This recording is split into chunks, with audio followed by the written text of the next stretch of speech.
right, you holiday Herle Burly-ites, welcome to our last pod of the year.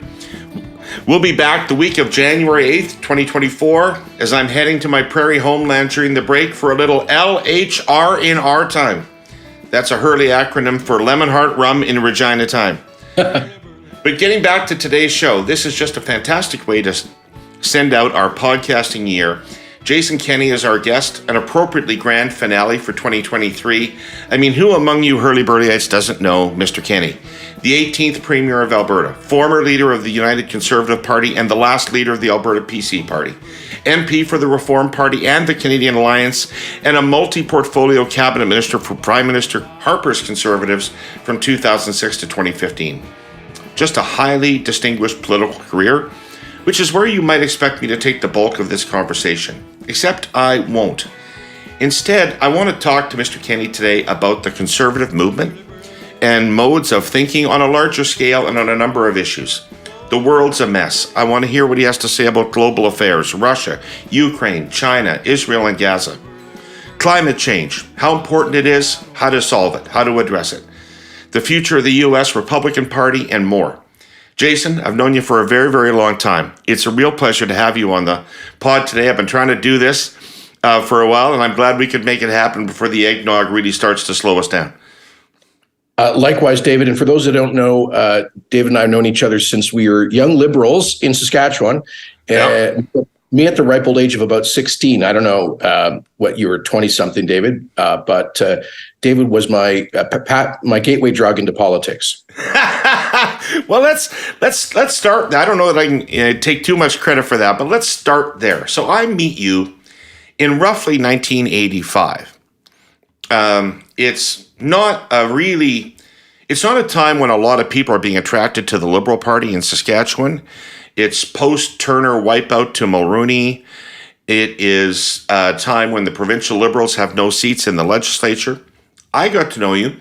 Your dad was a very prominent guy. He was the principal of Notre Dame College in Wilcox, Saskatchewan. People familiar with Athol Murray. Martin Kenney took over from Athol Murray. Your dad was a Liberal. And so I met you, and you were like 16, as you say, 1985. We went to a Liberal convention in Halifax together. Right. What had your life been like before that? Where you're from Ontario originally, you found yourself in Wilcox. What had your life been like before I met you? Pretty diverse in a way, kind of an unconventional upbringing in a way, because my grandfather was the big Liberal in the family, David. He was Mark Kenney, Canada's biggest dance band, big band leader of the big band era in the 30s and 40s and beyond. He was on CBC for 30 years, played every community in the country. It was totally well known. Every time I mentioned your dad to somebody, every single time I mentioned your dad to somebody, they would say, is he related to or is he Mark Kenney? Right? Of course. Yeah, that was my grandfather. And he was a big Liberal. He ran for the Liberal nomination, and after he kind of semi-retired from his big band career in 1968 in York North, I think it was called, and lost to Barney Denson, who went on to be Pierre Trudeau's defense minister. But because he was on the road all the time, my dad grew up at a more or less at a boarding school as his mother passed away at an early age. My dad went on into the Air Force after leaving the air as a jet fighter pilot, went back to that school, became a teacher. That's where I was born. In Oakville, Ontario. And then we moved west when I was young. He eventually, when I was about 8 or 9, became president of this school you mentioned, Notre Dame College. By the way, in Saskatchewan, we don't call it Notre Dame, but Notre Dame. And it's an institution, especially for hockey, as you know. Over 200 NHL draftees have come out of there. I clearly was not one of them. I was the debate team. I don't mean I was on it. I was it. So I had slightly different interests than most of my more jocular peers at Notre Dame. And I was always interested in politics. I was probably interested initially in the game aspect of it, the competitive aspect. But I always had convictions. I mean, obviously they've changed and like for anything, any sentient person, hopefully your convictions that you have it when you're 15 or 16 aren't what they are when you're 55. But I was, I was read. I used to stay up late and watch the news. The 11 o'clock news with Lloyd Robertson. My parents couldn't put me to bed until I'd seen that. So I was always a sponge for current affairs. I'd stay up late with the grown-ups talking, listening to political discussions. And I came from kind of a liberal family.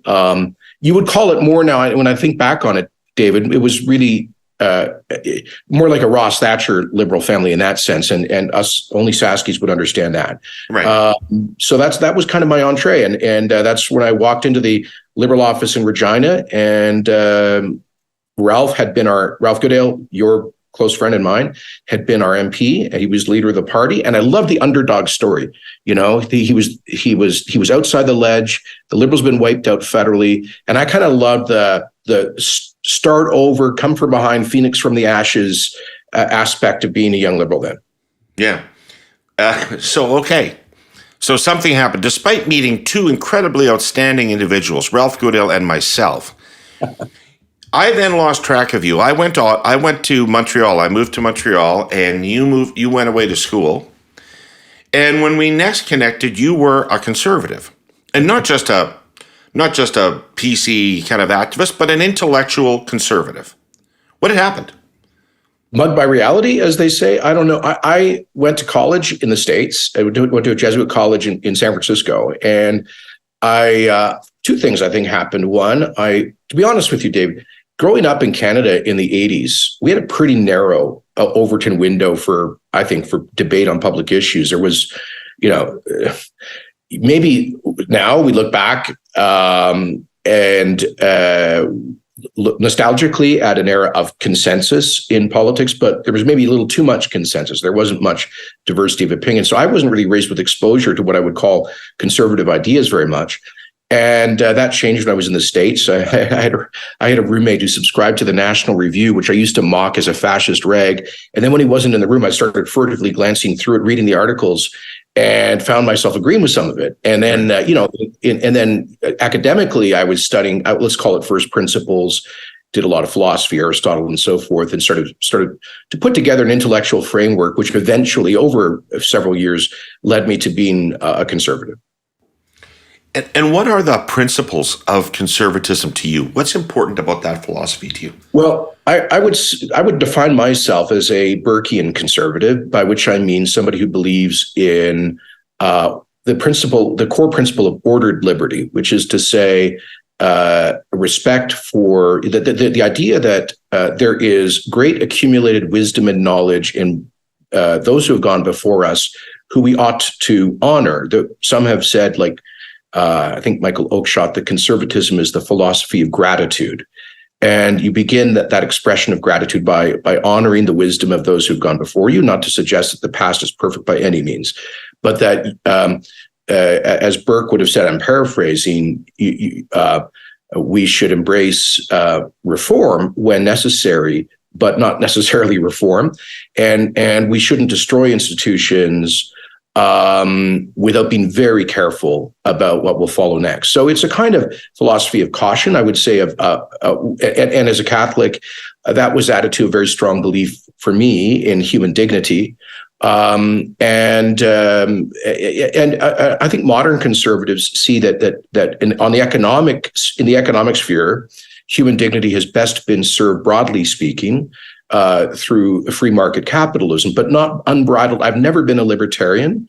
I've always thought that on the extreme end, the libertarians are kind of the right-wing version of Marxist, which is that they have this kind of idealized utopian vision of the world. And that would be one final kind of aspect of my conservative political philosophy, which is understanding of the human person, which is imperfectible, and that efforts by politics, by the state to perfect human nature are bound to fail and often lead to massively destructive unintended consequences. So my conservatism is a kind of one of gratitude, of humility when faced with history, of trying to preserve what's best about the past, but not being opposed to sensible reform.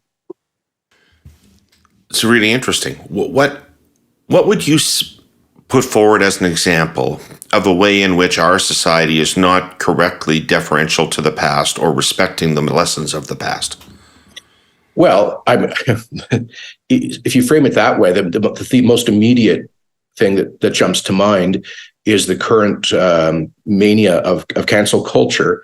And in the Canadian context, this is particularly virulent, I would say, right now.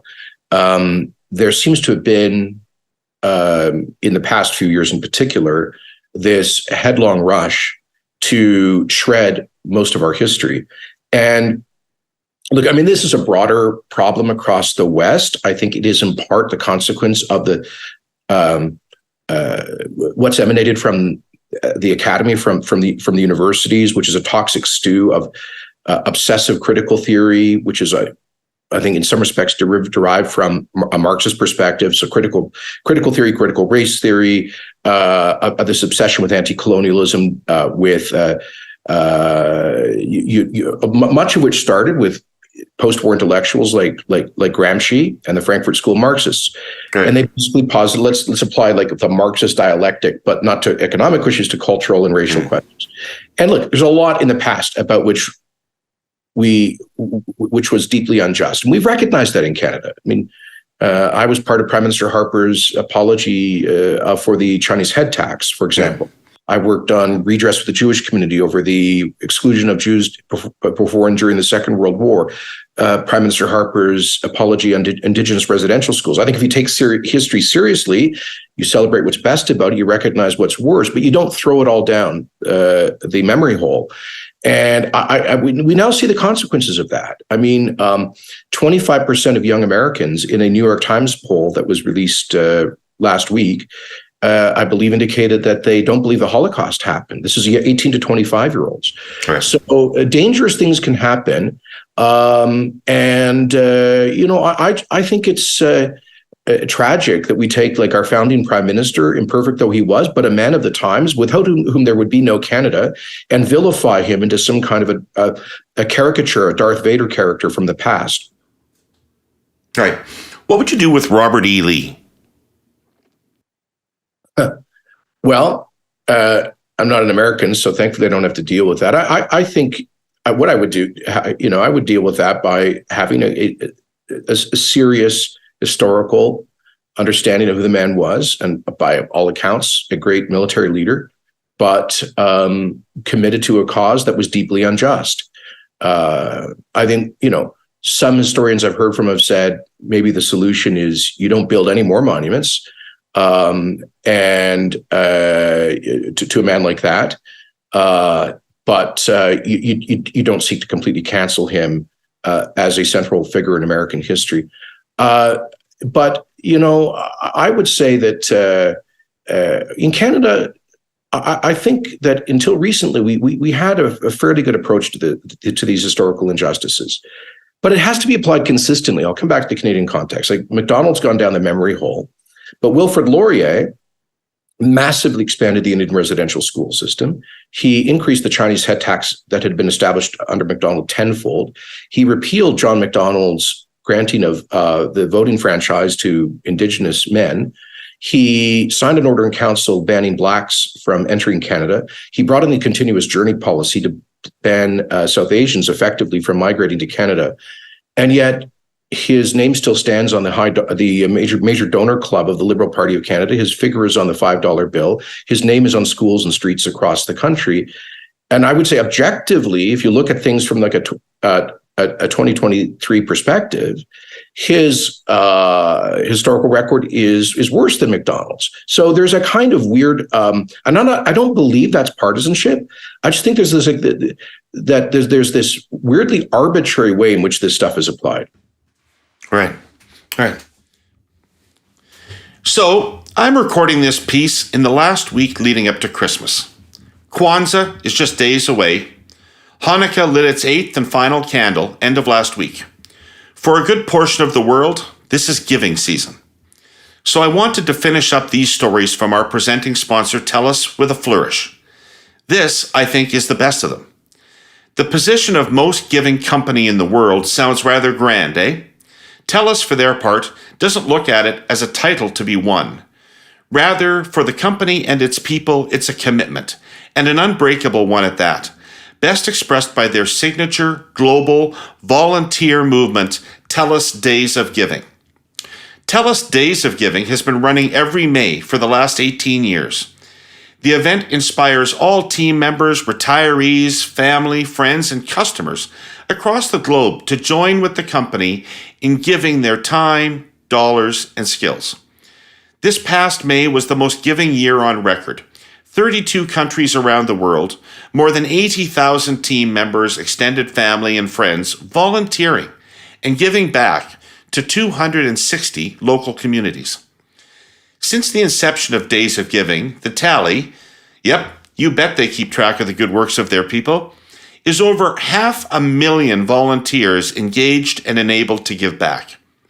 Tallied even further, since the turn of the millennium, the extended TELUS family has provided $1.6 billion in cash, in-kind contributions, time, and programs, including 2.2 million days of volunteering.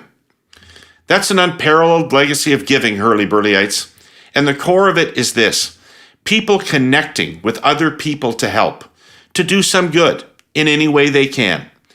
And so I'll end on this heartfelt wish from TELUS to their people, customers, team members, and any loved ones who may be listening. May your days be merry and bright. May the new year bring you happiness and success. Thank you for your giving spirit and for being part of the TELUS family. Happy holidays to you all. You come into politics as a principled intellectual conservative. Did you find occasions in government where those principles were tested by the issues that you faced? Of course. And, it was, look, I got elected as a young ideological Reform MP in 1997. I was 29, I think. And yeah, I was, I think in my approach to politics, trying to kind of force a political framework on the facts, and I found that the facts of us are more resilient than the abstractions of your principles. And so you've got to deal, and I learned this both in opposition, but certainly in government. You've got to take what you believe. Hopefully, it's well reasoned, and as a starting point, as a reference point, as a grounding. Right. But you have to be prudent. You have to be practical. You have to apply. I mean, the classical definition of the virtue of prudence is the practical application of the virtue of wisdom. So you take what you know and the experience of the past, but you apply it to real world circumstances. And you learn very quickly in government, David, as you know, that there typically are no optimal solutions, policy solutions to a problem. And often there were only bad and worse solutions. I mean, the ultimate example of that was governing during COVID. But so you often and you're limited by all sorts of realities, fiscal limitations, scarcity, a political consensus, legal constraints, international realities, and so much more. So what you have to do is hopefully arrive with some explicable convictions. Try to start with those, but don't be idiotically bloody-minded about it. So I think over time I became a lot more pragmatic about the application of my convictions in politics. I guess a good example of that might have been the government, Mr. Harper's response to the 2007 economic crash, where you had to run much larger deficits than you'd ever considered running and spend more money than invest in car companies, which was presumably not on your list of things to do. Yeah, 100%. And I think we were all slightly shocked by it in a way, but knew that it had to happen. I tell you, around that cabinet table and in those caucus meetings at the time, we had some pretty hardcore right-wingers, and yet nobody really raised serious objections to that direction, because we knew that it was something. It was an extraordinary moment. In retrospect, you can go back and critique any one of those decisions, but at the time, the world was really teetering on a 1929 style total economic wipeout, and like on the auto bailout, if we hadn't played a role, because Obama was stepping up to the plate. Here's what I mean about dealing with political reality. Obama was coming to the auto companies with a bailout and said, now, contingent upon this, you have to move all of your construction to the United States. And so if we didn't come to the table, we would have lost thousands of good-paying auto jobs. And then a secondary effect would have been a lot of the auto parts guys would have left the country, and it would have accelerated the deindustrialization of Southern Ontario. I don't know how that would be. Another good example, David, would be like if you're a pure free market capitalist type, you would say anybody should be able to come into this country and buy whatever they want. But you'll recall that. I raised a fuss about CNOOC, the Chinese national oil company, buying Nexen, at that time a fairly large Canadian oil company, and buying assets in the oil sands, because I saw that as a strategic interest. CNOOC is a Chinese communist state-controlled enterprise. They're not operating on a conventional market basis. I made the argument that this was a violation of our national security. Ultimately, after a really hard debate, the Prime Minister decided to let that one go through on the existing rules because he didn't want Banana Republic style to change them after the fact, but that we would then send a message that we would no longer entertain state-owned enterprises buying critical national assets. I mean, the same would apply to Huawei and their involvement in the telcos. So yeah, lots of examples of where, from a kind of free market perspective, you just got to be sensible about other considerations. You raised China, and I'm super interested in what you think about the world right now. I mean, it feels to me like it's presenting a lot of uncertainty for Canada going forward. The rise of China, the relative decline of the United States, a move back toward protectionism in the world, Russia's attack on Ukraine, anti-democratic impulses emerging in various places. How do you see all that, and what is the best way to protect Canada's interest in this world? Well, as of course through alliances, but the problem is we have a history in recent decades of over-reliance on those alliances, primarily the American Defense Shield. As you recall, I was at the end of the Harper government Minister of Defense, and when push comes to shove, Canada has been there. Obviously, that's our history in the Great Wars. But we were there in Afghanistan, and we, with a smaller but well-respected military, have played a role. But I really, David, I think it's getting ridiculous at this point in this increasingly dangerous world. Look, after the end of the Cold War, the whole Francis Fukuyama notion, the end of history, all of the Western sort of NATO allies took their peace dividend, ran down their defense budgets, and we thought we would never again see great conflicts, maybe periodic things that we had to respond to. And the Americans will be there to back us up. And that became the policy setting. We took more than our share of peace dividends here in Canada because we never started at a really robust defense posture or a threshold, even during the Cold War era. And so you come to a point like this, where suddenly we have been mugged by history. It's come back with a vengeance. And the most kinetic example being Russia's invasion of Ukraine. But that presages, if they succeed in that, and I increasingly fear with what's happening in U.S. politics that's conceivable now, that Ukraine could be abandoned to the tender mercies of Vladimir Putin. If that happens, he's already making bellicose comments towards Finland and, of course, the Baltic states. So Europe again becomes we're back into essentially a smaller version of the Cold War setting.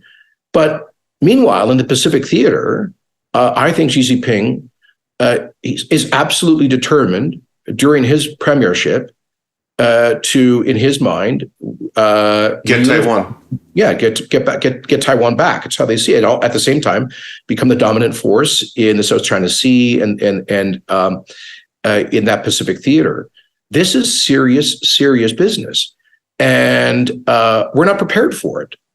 And I just think it's not the sign of a grown-up country for us to silently to say, we'll just let the Americans deal with it. But if we spent $20 billion more tomorrow on defense, we'd still have to worry about whether the Americans would do it. And I'm quite interested in your point of view about what's happening in the United States, why there is pushback among Republican circles against support for Ukraine. And when I look at the Republican Party and I look at the certainly potential, if not likely, return of President Trump, I'm very worried about American leadership in the world. Yeah. Are you? Yes, massively. I was just at a international conservative conference in London last month on a panel with Senator Mike Lee from Utah, who is the leading opponent of Ukraine in the U.S. Senate, and I just let it rip. I can't believe the things I'm hearing from people inspired by Trumpism. I'm not sure he has any coherent convictions on this. When he thinks about Ukraine, all he thinks about is Hunter Biden and domestic, as he says, his campaign, he says this openly to his supporters. In 2016, we were for change, and now we're for revenge. I mean, this is all, he's obsessed with personal revenge. And I think he sees Ukraine as, I don't know, part of that. I don't understand the psychology of this. But I am deeply, deeply disturbed by this. I mean, one of the things that appealed to me as I grew up in the Reagan United States. Mr. Gorbachev, tear down this wall. I was about to say exactly the same thing. One of the things that made me a young conservative, you asked about that earlier, was the Reagan-Thatcher foreign policy, the moral clarity about their critique of communism, about the need to defend freedom. I know to many now that might sound a bit hokey, but if you lived in the Cold War, certainly behind the Iron Curtain, it was not. And I see it coming out, emerging from corners of the, I don't even want to call them conservatives, this sort of weird, angry populist distortion on the alt-right in the United States, a total inversion of the sort of Reagan foreign policy setting. And it's been characterized, by the kind of alt-right types as this foreign adventurism, and but Reagan wasn't. They were involved in different corners of the world, but he was not seeking hot conflicts. In fact, I would argue that his strength, his posture of strength, helped to accelerate the end of the Soviet Empire, which was good for humanity. But now you've got this. What's happening now in the Republican Party is just appalling. Do you have any insight into how that has developed? Yeah, David, on the foreign policy side, what's becoming orthodoxy in about a third of the Republican Party is basically the Pat Buchanan isolationism and which was kind of the default position of American conservatism before sort of the 1970s. And so there is that kind of history. I remember Bob Dole in a debate grumbling about Democrat wars. Yeah, right. So there is that history of isolationism. I do think that America was traumatized by the failed invasion of Iraq. So that's part of this. And all of that was associated with what was seen as a kind of betrayal by American political elites, the deindustrialization of the United States, the huge damage done to the traditional working class, who become in large part Trump's core constituency. And so I think you have this group, this kind of cohort that are about 40% of the Republican electorate, about 20% of the American electorate, who have been who have deep grievances with American elites, broadly writ, the people who feel like every time they turn on the TV and they can't trust what they're hearing from mainstream media, or their values and their communities are being mocked and derided by late night cynics from the coastal cultural elites, or their factory town was destroyed by the free trade agenda in their view, and contracting out and so forth, and so. Why should we be concerned about this place called Ukraine? And I think people like that become quickly very susceptible to conspiracy theories that every dollar of American aid is just going to some huge money laundering machine to benefit the Bidens and Vladimir Zelensky. So I think you've got a chunk of the American electorate that has sort of just gone off in it. And the final thing here, David, is, you know, we can't understate the impact of social media on creating these tribes and silos that reinforce each other's prejudices. If I could go on a bit of a diversion, I think you'll find this. That's why I'm thrilled to be having this conversation with you. Good. Yeah. So before I ran for Parliament, as you know, in the early 90s, I got involved in the Canadian Taxpayers Federation, which also started out of Regina. And I started the Alberta branch and eventually became president of the group. When we used to sell memberships going door to door, primarily in the rural prairies. And way back then in the early 90s, every now and then our guys would come across some crazy old coot who would start ranting about the Jewish banking conspiracy or something. But unless that guy, like if he wrote a letter to the local paper, it wouldn't get published. If he called a talk show, they'd cut him off. And unless you had a Gestetner machine in the Quonset hut or the basement, and you know a few of those, remember those few of those guys back then, and they were kind of like the dregs of the worst of social credit. And then a few of them would be out there sending out their little newsletters with cartoons of, you know, Jewish caricatures, a little on point today with the Toronto Sun. Yeah. And they would, but they couldn't publish, and they were completely isolated. But then, you know, you get social media comes on board circa 2000, and those people like that can self-publish. They find each other. They create tribes of information. And then over that time, broadly speaking, David, people who are right of center began deeply to distrust institutional mainstream media. So you have alt-right media fill the void. In the US, most prominently Fox, here, web platforms like The Rebel. And you know, so you have a large and growing segment of the population who consumes zero information, like literally zero, from traditional media sources. And it's typically coming from alt-right media sources, and the alt-left has their own version of it, whose business model is the monetization of anger, all of which is rewarded by how the algorithms run. I'm not saying anything, this is not a new theory, right. But then you have Trump step into that, and he validates the anger. You have the most powerful man in the world who can't even bring himself to, he says that there are some good people involved in QAnon. Yeah. And then you bring in COVID.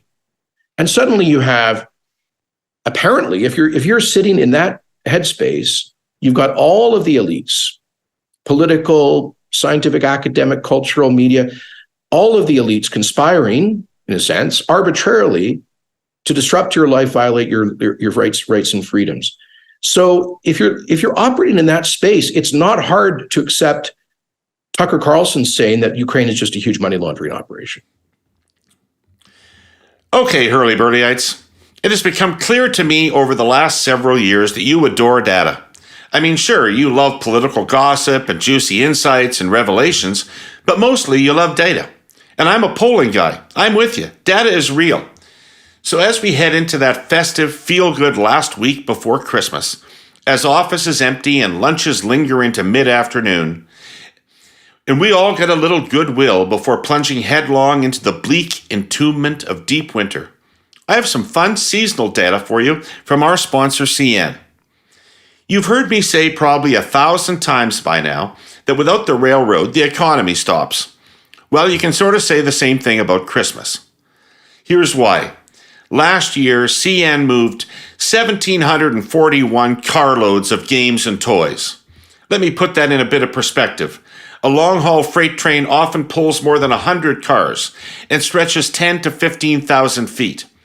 So CN's toys and games load last year amounted to roughly 17 two-mile-long trains. But there's more, so much more. You think 1,741 carloads of games and toys was a lot? Get this, at the same time CN moved 2,188 carloads of wrapping paper. 22 two-mile-long trains full of wrapping paper. Gotta have wrapping paper. Fun fact, it would take 1,500 square feet of wrapping paper to wrap a boxcar. There were 842 carloads of candy, chocolate, and other confectionery things last year. A few more things. Every year, CN moves between 150,000 and 175,000 Christmas trees, for those of you who don't want to forage out into the woods with a crosscut saw. One shipping container can fit about 800 to 900 trees. You'd have to ship a snowman at -1 to -5 degrees in a refrigerated rail container. I have no data on French hens, calling birds, golden rings, or geese. Sorry. But if they were shipped, it would almost certainly be by train. Anyway, you're up to date. Happy Mary. We'll see you next year. And for heaven's sake, when you hear the clanging bells at a crossing, stop. The bias against elites in conservative circles now, is there a danger of it becoming a bias against expertise? Yeah. Of course, there's that danger, but I guess I would say that. I mean, I just saw the sort of the blanket rejection of science by certain people during COVID, right? And Yeah. I'm interested in Poilievre going to the business community a couple of weeks in Toronto and effectively saying, "Go fuck yourself. I'm not interested in you people," right? So that whole thing kind of fascinates me about the rejection of establishment thinking. Right. Well, it is. Look, I do think that there is an element of that. Obviously, I would say I would characterize that more as being on the sort of populist alt-right than what I would recognize as mainstream conservatism. But I think some of the elites had it coming. And here's a point I want to make. When I talk about that distrust that developed for mainstream media, I quite frankly think that the mainstream media are partly responsible for that. I mean, did you see that study that just came out this week about assessing CBC coverage of Scott Moe's policy on gender stuff in schools? And I think it demonstrates what we all know intuitively it has happened in many of these mainstream media outlets, which is that many of them regard themselves as advancing a progressive agenda more than sort of classic old school objective journalism. So they've helped to accelerate this. I mean, my point is liberal elites need to take some responsibility for creating this distrust and this dynamic. Case in point was the World Health Organization in COVID. They started by slow pedaling. It took them until early March to declare a pandemic when it was clear this was happening by a month before that. They denied evidence of human-to-human transmission in Wuhan. They at first said don't use masks, and then masks became necessary. They early on, at least, they never criticized China for closing Wuhan travel to the rest of China, but maintaining Wuhanese travel to the rest of the world. So, I mean, I could just go down a list of things that the World Health Organization did, which were at best inexplicable and at worst totally incompetent. Certainly undermined trust in them for sure. Yeah, when people are sitting there watching this stuff, like they draw their own conclusions. So I think, yeah, there is. There is. I think it's understandable why there is a growing skepticism, although that skepticism itself can become quite toxic. Yeah. Hey, going up sort of 10,000 feet. Tell me. I mean, you've had to think about this and look at this in a million different ways. Take a few minutes and tell me what you think about climate change. I think climate change is real. I think that there's obviously it's driven significantly by anthropogenic reasons, by man-made emissions, and that it poses a very real threat to the environment and to humanity, and we need to therefore reduce greenhouse gas emissions. I think we need to do it in a way that is realistic. I think innovation is the way forward, not punitive policies that ultimately democracies will not accept. I think we're seeing that now, that wheel turn here in Canada, where people, as you know, David, you're a pollster, I remember David Frum wrote once that when you give voters a choice between world peace and a chocolate bar, they'll tell the pollster always they want world peace, but there's a lot of empty chocolate wrappers left behind the pollster. That's a good line. We both know that everybody wants climate action until it cost them a few $100 on their energy bill. Witness the Atlantic Canadian Liberal Caucus, right? And their voters. So I do think that this stuff climate policy has to be realistic. And I look, this is not a excuse for inaction by Canada, but we are like 1.4% of global emissions. We could shut down our economy, and China would make up for that in a couple of years. We have to we are a big northern cold, far-flung country. We still have to try to do our part. But the idea of shutting down entire segments of the Canadian economy, like our largest sector, oil and gas, or punishing the hell out of people for heating their homes or driving cars is, I think, ultimately destructive. So just help me with this part of it, though. And it's just kind of a silly question in a way, but because you're right. I mean, you can only in a democracy move at the speed of the people. But what people on the other side of the equation say, and you've categorized public opinion accurately, in my view. So, but what people on the other side is you can't negotiate with science. So what we think is reasonable is irrelevant in the face of what is happening and occurring. And so we need to do something extraordinary that people maybe aren't prepared to accept.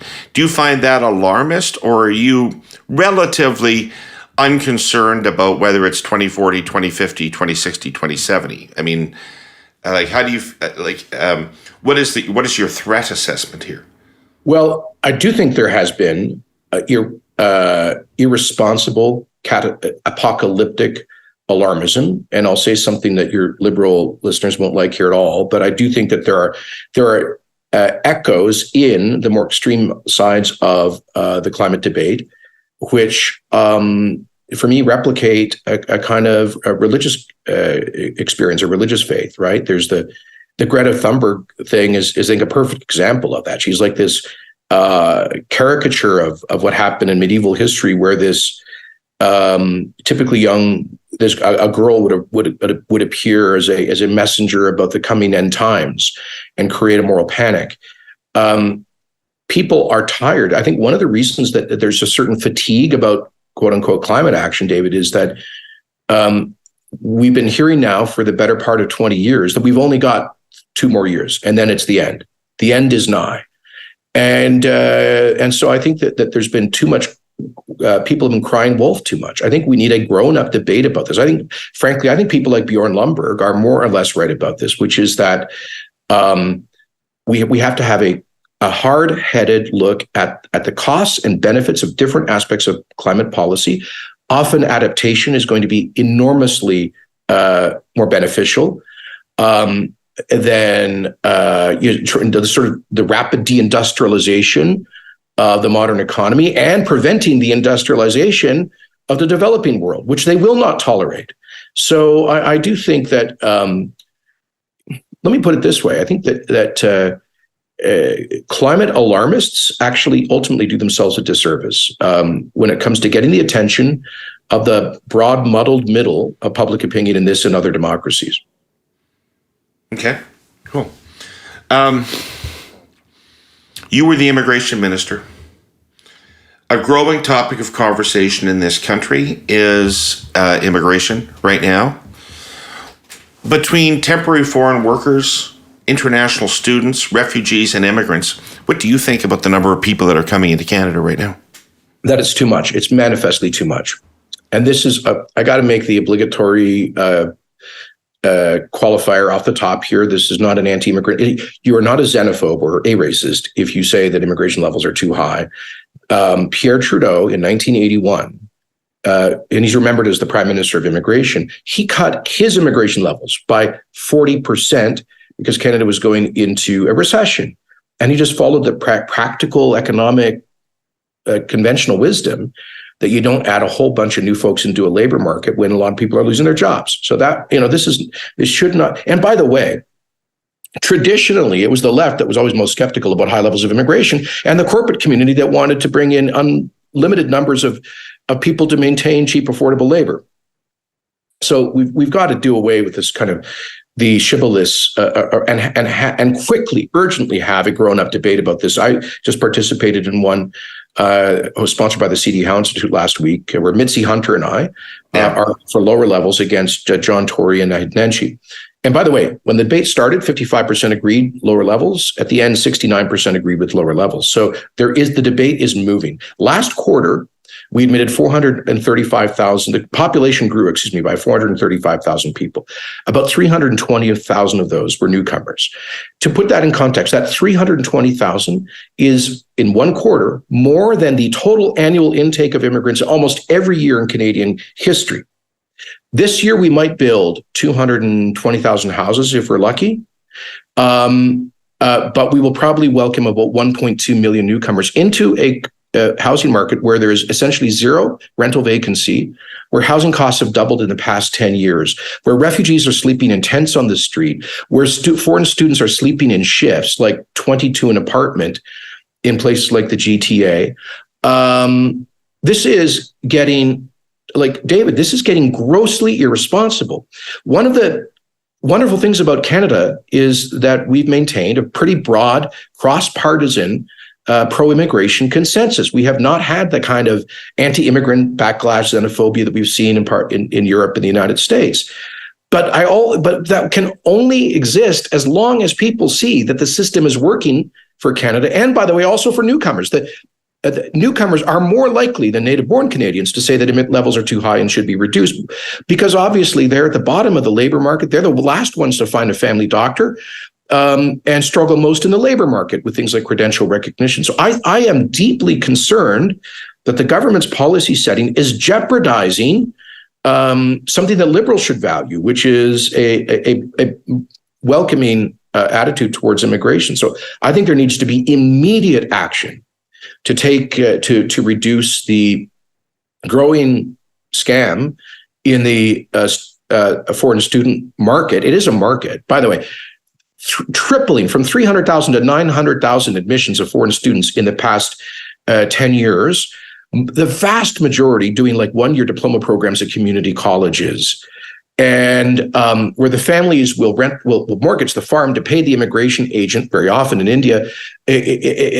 Why? Because the sleazy immigration agent guarantees them that study permit will translate into permanent residency and the dream eventually of citizenship for the whole family in Canada. These kids are under enormous pressure. The Indian consulate is sending back 2 body bags a week from Toronto, kids who have committed suicide because of the economic pressure that they are under. This is unsustainable. There has to be immediate constraints put on this. 600,000 temporary foreign worker permits being issued. I massively constrained that program. And I don't know why this government is far more apparently focused on serving the pecuniary demands of particular segments of the Canadian economy than the national interest on this. Well, walk me through this. Yeah. Walk me through this. What you've just said to me makes a lot of sense, and I hear a ton of people saying this with respect to housing, that we've got to do something to curtail demand in addition to building as much as we can. So what you're saying makes a lot of sense. What are the countervailing pressures on the government that would have it pursuing the policy it is pursuing? Three things. I honestly believe that let's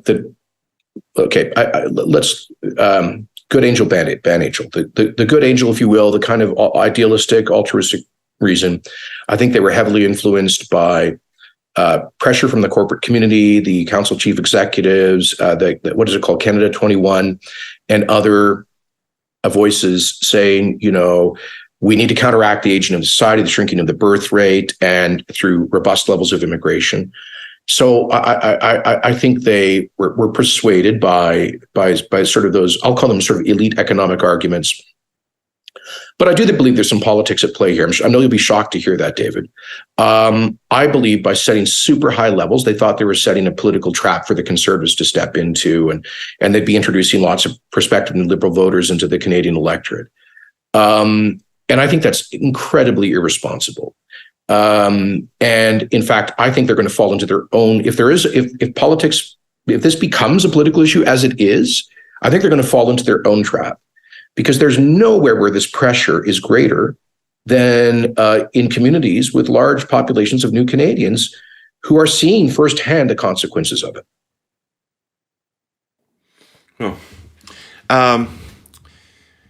So partially for housing reasons, and that's related to immigration, but for a lot of reasons, my polling tells me, and everybody's polling that I look at tells me, that Canadians are in a really grumpy mood.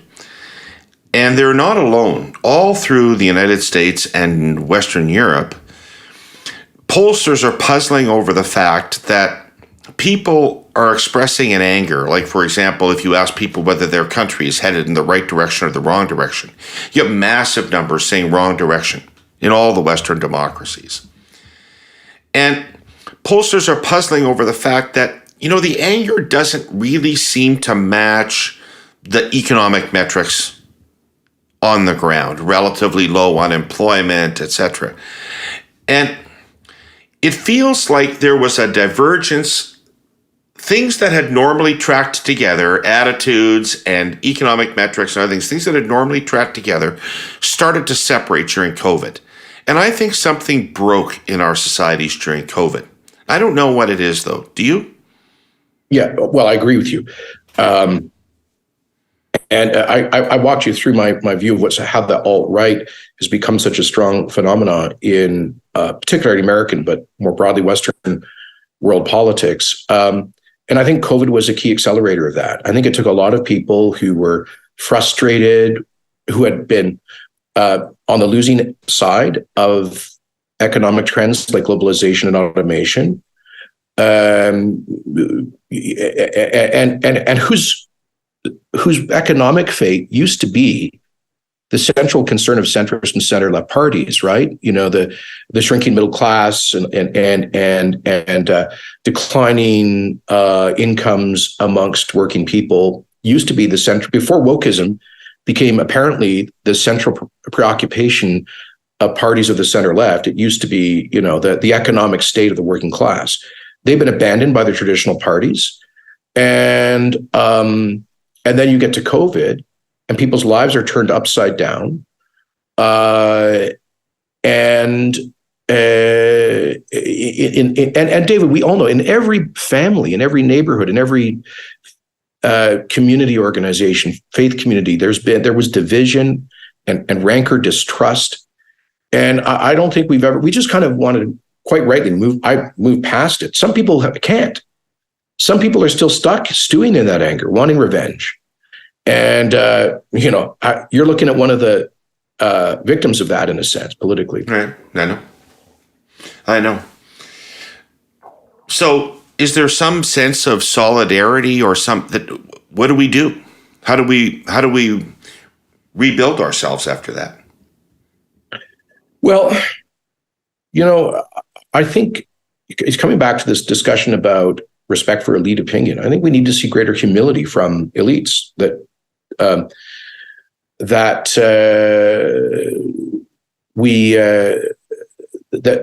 government's not always right, and the experts aren't always right.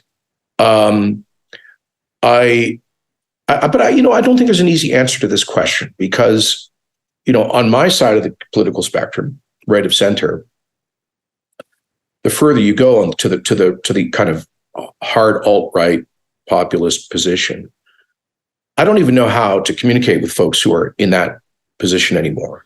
Right. I found this, David, during COVID. If I got up in front of a microphone and said, "Folks, this really sucks, but we're going to have to bring in a bunch of restrictions because we only have 20 ICU beds left in the province, and if this thing runs any further, there's not going to be a bed if you get into a car accident."